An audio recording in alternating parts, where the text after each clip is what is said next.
ಅನುಕಂಪದ ನೌಕರಿಗೆ ಸಂಬಂಧಪಟ್ಟಂತೆ ಅಂದರೆ ಅದು ಅನುದಾನಿತ ಆಗಿರಲಿ ಅಥವಾ ಗೌರ್ಮೆಂಟ್ ಅಪಾಯಿಂಟ್ ಆಗಿರಲಿ ಅದಕ್ಕೆ ಸಂಬಂಧಪಟ್ಟಂತೆ ಅರ್ಜಿಯನ್ನು ಎಷ್ಟು ದಿನಗಳ ಒಳಗಡೆ ಸಲ್ಲಿಸಬೇಕು ಅಥವಾ ಆ ರೀತಿಯಲ್ಲಿ ಅರ್ಜಿಯನ್ನು ಸಲ್ಲಿಸಿದ ನಂತರದಲ್ಲಿ ಎಷ್ಟು ದಿನಗಳ ಒಳಗಡೆ ಅದನ್ನು ಇತ್ಯರ್ಥಪಡಿಸಬೇಕು. ಒಂದು ವೇಳೆ ಇತ್ಯರ್ಥಪಡಿಸದೇ ಇದ್ದರೆ ಮುಂದೆ ಏನು ಮಾಡಬೇಕು ಅಥವಾ ಪರಿಹಾರ ಸಿಗುತ್ತಾ ಅನ್ನೋದಕ್ಕೆ ಸಂಬಂಧಪಟ್ಟಂತೆ ಕರ್ನಾಟಕ ಹೈಕೋರ್ಟ್ ಒಂದು ಮಹತ್ವದ ತೀರ್ಪನ್ನು ನೀಡಿದೆ. ಈ ಒಂದು ಪ್ರಕರಣದ ಪೂರ್ತಿ ಅಂಶವನ್ನು ನೋಡೋದಕ್ಕಿಂತ ಮೊದಲು ನೀವಿನ್ನೂ ನಮ್ಮ ಅಡ್ವೊಕೇಟ್ಸ್ ಚೇಂಬರ್ ಚಾನಲ್ಗೆ ಸಬ್ಸ್ಕ್ರೈಬ್ ಆಗಿಲ್ಲ ಅಂದರೆ ಸಬ್ಸ್ಕ್ರೈಬ್ ಆಗಿ, ಹಾಗೆ ಬೆಲ್ ಬಟವನ್ನು ಪ್ರೆಸ್ ಮಾಡಿ. ಕಾನೂನಿನ ಅರಿವಿನ ಎಲ್ಲ ವಿಡಿಯೋಗಳು ಮೊದಲು ನಿಮಗೆ ತಲುಪುತ್ತೆ.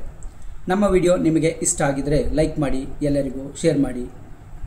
ಈ ಒಂದು ಪ್ರಕರಣಕ್ಕೆ ಸಂಬಂಧಪಟ್ಟಂತೆ ಈಗ ನೋಡೋದಾದರೆ, ಇದರಲ್ಲಿ ಅನುದಾನಿತ ಶಾಲೆಯಲ್ಲಿ ಶಿಕ್ಷಕರ ಅನುದಾನಿತ ಶಾಲೆಯಲ್ಲಿ ಕೆಲಸವನ್ನು ಮಾಡ್ತಾ ಇರ್ತಾರೆ.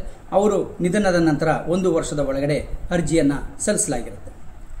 ಅರ್ಜಿಯನ್ನು ಸಲ್ಲಿಸಿದ ನಂತರದಲ್ಲಿ ಅವರು ಆ ಒಂದು ಅರ್ಜಿಯನ್ನು ತಿರಸ್ಕರಿಸ್ತಾರೆ. ತಿರಸ್ಕರಿಸಿದ ನಂತರದಲ್ಲಿ ಇದರ ವಿರುದ್ಧ ಈ ಒಂದು ಎಂಡರ್ಸ್ಮೆಂಟನ್ನು ಪಡ್ಕೊಂಡು ಇದರ ವಿರುದ್ಧ ಹೈಕೋರ್ಟ್ಗೆ ಅರ್ಜಿಯನ್ನು ಸಲ್ಲಿಸಲಾಗುತ್ತೆ, ಪಿಟಿಷನನ್ನು ಸಲ್ಲಿಸಲಾಗುತ್ತೆ.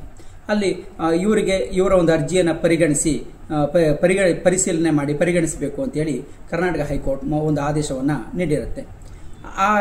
ಅದನ್ನು ತಗೊಂಡ್ಬಂದ ನಂತರದಲ್ಲಿ ಮತ್ತೆ ಅವರು ಇದು ಅನುದಾನಿತ ಪ್ರಾಥಮಿಕ ಮತ್ತು ಹಿರಿಯ ಪ್ರಾಥಮಿಕ ಶಾಲಾ ಸಂಸ್ಥೆಗಳ ನಿಯಮ 2017 ಏನಿದೆ, ಇದರ ಅನ್ವಯ ಇದನ್ನು ಪರಿಗಣಿಸೋದಕ್ಕೆ ಬರೋದಿಲ್ಲ, ಹಾಗಾಗಿ ಪರಿಗಣಿಸೋಕೆ ಬರೋದಿಲ್ಲ ಅಂತೇಳಿ ರಿಜೆಕ್ಟನ್ನು ಮಾಡ್ತಾರೆ.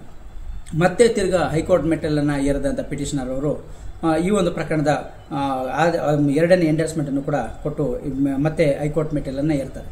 ಆಗ ಹೈಕೋರ್ಟ್ ಒಂದು ಮಹತ್ವದ ಆದೇಶವನ್ನು Krithika N versus deputy director Mysuru ಇವರಿಗೆ ನೀಡುತ್ತೆ. ಈ ಒಂದು ಪ್ರಕರಣದಲ್ಲಿ ಈ ಅನುದಾನಿತ ಏನು ಇದೆ ಇದು ಬರೋದಕ್ಕಿಂತ ಮೊದಲೇ ಮೃತರಾಗಿದ್ದು ಅರ್ಜಿಯನ್ನು ಸಲ್ಲಿಸಿರೋದು. ಅನುದಾನಿತ ನಿಯಮ 2017 ಬರೋದಕ್ಕಿಂತ ಮೊದಲೇ. ಹಾಗಾಗಿ ಈ ಅರ್ಜಿಯನ್ನು ಪರಿಗಣಿಸಬೇಕು ಅಂತೇಳಿ 3 ತಿಂಗಳ ಒಳಗಡೆ ಪರಿಗಣಿಸಬೇಕು. ಯಾವುದೇ ಒಂದು ಅನುಕಂಪದ ಆಧಾರದ ಮೇಲೆ ಅರ್ಜಿಯನ್ನು ಸಲ್ಲಿಸಿದರೆ ಅಂದರೆ 1 ವರ್ಷದ ಒಳಗಡೆ ಸಲ್ಲಿಸಿರಬೇಕು. ಅದು ಸಲ್ಲಿಸಿದ 3 ತಿಂಗಳ ಒಳಗಡೆ ಪರಿಗಣಿಸಬೇಕು. ಇಲ್ಲದಿದ್ದರೆ ಆ ಸಂಬಂಧಪಟ್ಟ ಇಲಾಖೆ ಅವರಿಗೆ ಏನು ಸ್ಯಾಲ್ರಿನೋ ಇನ್ನೊಂದು ಕೊಡಬೇಕಾಗಿರುತ್ತೆ, ಅದನ್ನು ಪರಿಹಾರ ರೂಪದಲ್ಲಿ ಅವರಿಗೆ ನೀಡಬೇಕಾಗತ್ತೆ ಅನ್ನೋದು ಸಂಬಂಧಪಟ್ಟಂತೆ ಒಂದು ಮಹತ್ವದ ತೀರ್ಪನ್ನು ಕರ್ನಾಟಕ ಹೈಕೋರ್ಟ್ ನೀಡಿದೆ. ಈ ಒಂದು ಪ್ರಕರಣದ Krithika N versus deputy director Mysuru ಈ ಒಂದು ಪ್ರಕರಣದ ಪೂರ್ತಿ ಜಡ್ಜ್ಮೆಂಟನ್ನು ನೋಡೋದಕ್ಕೆ ಡಿಸ್ಕ್ರಿಪ್ಷನ್ ಬಾಕ್ಸಲ್ಲಿ ಕೊಟ್ಟಿರುವ ಲಿಂಕ್ ಮೇಲೆ ಕ್ಲಿಕ್ ಮಾಡಿ ಪೂರ್ತಿ ಜಡ್ಜ್ಮೆಂಟನ್ನು ನೋಡ್ಬೋದಾಗಿರುತ್ತೆ.